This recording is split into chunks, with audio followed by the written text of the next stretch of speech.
As you age, memory fades. Is this true or not? Can you live beyond 100 years healthy with well-functioning brain? Two contrasting stories will answer these questions. First story.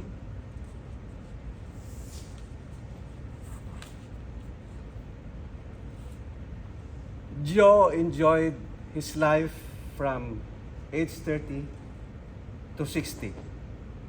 A voracious eater, Joe's daily meals consisted of whatever he grabbed from restaurants, fast food chains, and whatever he purchased from grocery stores. A workaholic, he is on daily grind for 8 hours, sometimes more than that, and sometimes he even work overtime on weekends. Because of his hectic work schedule, he could not find time to exercise and to relax. At age 68, Joe started to become forgetful. He would forget what he had for breakfast that morning. He would forget where he placed his keys. And soon after, his memory loss became severe. One day, he went out for a walk, wandered the streets, and he grew disoriented and confused. He could not find his way back home.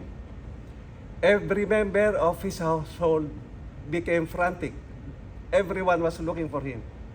When he was found and brought to the hospital, it was too late. His memory loss became so severe that after a few days, he passed away at the age of 75. Second story, Kane Tanaka at age 20, who was born in Fukuoka, Japan, moved to Okinawa to marry her husband, Hideo Tanaka. So she moved to Okinawa, Japan. It is said that Mrs. Tanaka was fond of playing board games with Japanese Othello as her favorite. It's also reported that he loved mathematics so much that even in later age, she could still solve mathematical problems. Her longevity is attributed to having meals high in vegetables, low in meat, regular exercise, and positive outlook in life. She passed away on December 19, 2021 at the age of 118. Ladies and gentlemen of this movement, see the contrast. Joe died at age 75. Mrs. Tanaka died at the age of 118. A huge difference of 45 years. A huge difference of 45 years. Remember the question that I posed at the beginning of my speech? If you can live beyond 100 years? And if it is true that as you age, your memory fades? These two stories answer those questions. It is not necessarily true that because you are aging, your memory is fading. And it is not necessarily true that you cannot go beyond 100 years. Ladies and gentlemen of the movement for longevity and healthy brain, your brain is very important. It is the central part of your nervous system. It is in mighty control of what you are and what you do. It is the nerve center of everything. It directs everything that you do. It is in fact the essence of yourself and even your soul. It governs your intelligence, emotions, and memories. It serves you in memory formation and storage, in encoding, consolidating, and retrieving information. Important functions that make you productive in life. To live long and well, you have to take good care of your brain. Research has shown that there are several factors that can help maintain a healthy brain and reduce the risk of cognitive decline. What is the score in this country as far as longevity is concerned? Statistics show, the most recent statistics show that Americans live on the average 76 years. I'm 73, so I still have three more. But women here live longer, 81 years. 81 years.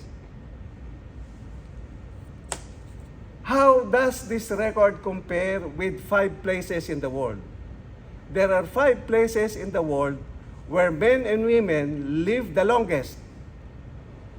There are 5 places. The first place is here in California. You know where it is? La Loma Linda.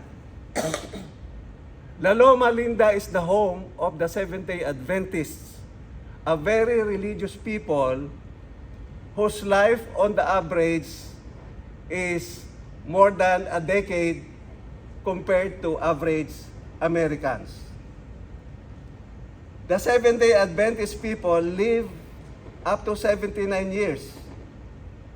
More than 250 members of the La Loma Linda University campus are more than 90 years old. And another 425 are between 80 and 89 years of age. The second country where people live the longest is the place where Kani Tanaka in my second story live, Okinawa, Japan. The latest statistics show that 38 Japanese citizens died at more than 100 years. 100 years, with the oldest dying, with the youngest rather dying at 115 years, and the oldest 118, which is Kani Tanaka. The next is Sardinia, Italy. This is where the longest living men live. Here, oldest people die at the youngest age of 110 years. This is only surpassed by Kani Tanaka, who died at 118.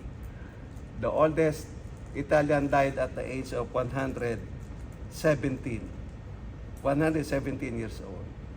The fourth place is in Nicoya, Costa Rica.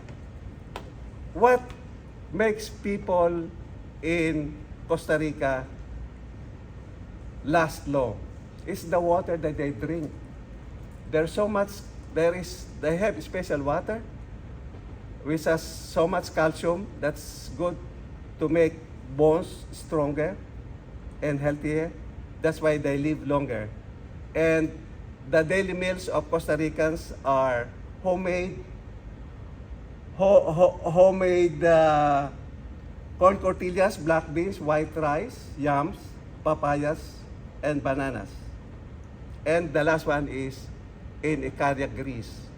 The Greeks have reduced rate of chronic illnesses. That's why they live very long. Evidently, ladies and gentlemen, the people in these blue zones practice a healthy and balanced lifestyle. That's why they have a well-functioning brain. What are common to these people in these 5 places? Literature calls it the power of 9. There are 9 reasons why these people live long with healthy brain. The first of the power of 9 is they move a lot. They walk, they exercise, they move a lot. The second is these people know their sense of purpose.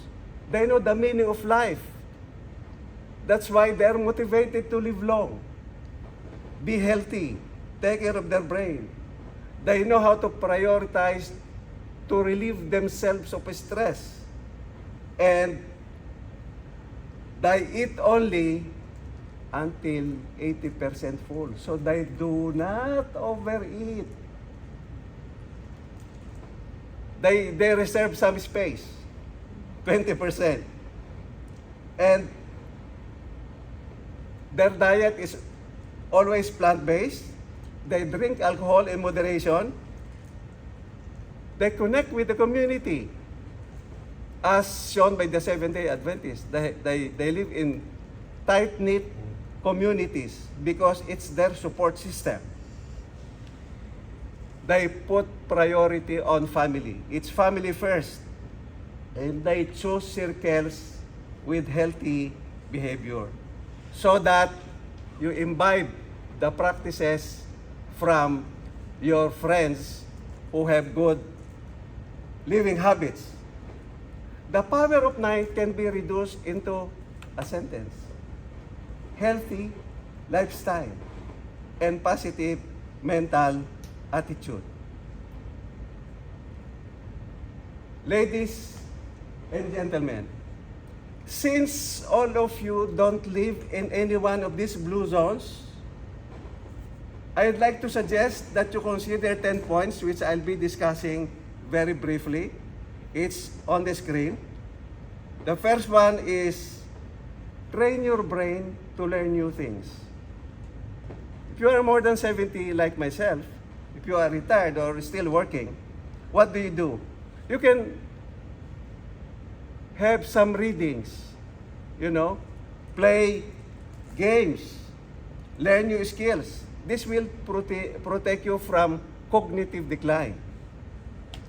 If you walk 1 hour a day, brisk walking, or you walk slowly, which I do regularly since after I retired last December, it will improve your vascular health, increase your energy and stamina, and reduce the risk of chronic disease.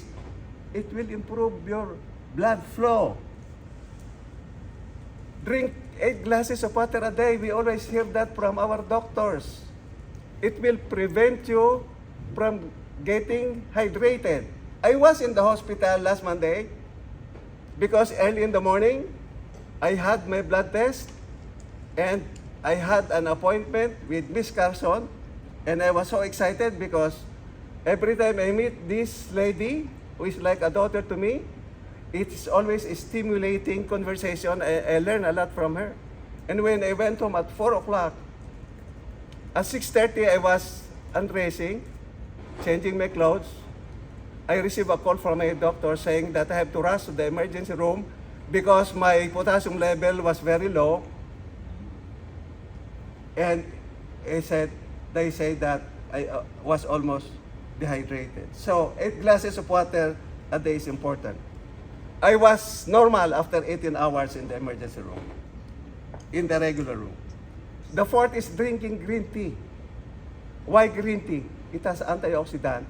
It wards off free radicals. Free radicals are the culprits for cancer, ladies and gentlemen. Daily mental exercise. Why? It helps your brain to concentrate. It improves your problem-solving skills, help stimulating conversation to improve your mood and your ability to fight stress. Sleeping for 8 hours. We need to sleep for 8 hours. Why? The body has to rest. After daytime of getting busy for doing many things, or doing nothing, the body has to rest. It has to regenerate and rebuild itself so that can be ready the next day. Social connection. Each one has to have a sense of belongingness to fight boredom and loneliness. Having friends will improve your memories. Just by remember the name of James and Eleanor is already a mental exercise. Daydreaming. What is daydreaming? It is reverie while awake. You let your mind float in the air thinking of something pleasant or pleasurable. Take your mind off the problems of the world. Detach yourself, and that is good for you. The 10th is relaxed life. How do you relax? Live in the moment, my friends, ladies and gentlemen. Enjoy and savor the beauty and bountiful blessings of life. Be grateful to the Lord for what you are and what you have. You cannot have everything in this world. Be content with what you have. Have a relaxed life, and you'll be okay. These 10 points to healthy brain and long life are something that you don't have to tackle all the time, all at the same time. You can take baby steps, one at a time, until you are confident that you can do everything or most of them. In this chaotic and complex world, ladies and gentlemen, despite advances in so many fields, there are so many Diyos and very few Kani Tanakas. You can create blue zones within your communities. You can create blue zones within your families. Brainy people of the movement for healthy brain, the challenge I pose to you is this. What do you do to increase the population of Kani Tanaka and reduce the population of Joe? What do you do to increase the blue zones right here in the United States of America and other places of the world? Brainy people of this movement, there's no need to crack your brain. The answer lies in the stories of Joe and Kani Tanaka that I narrated to you earlier. The answer lies in these 10 points and in the power of 9 as practiced by the people of Luzon, who consider it as their code, their principles of healthy living. Finally, the question I pose to you, ladies and gentlemen, how do you respond? Madam Toastmaster. Thank you.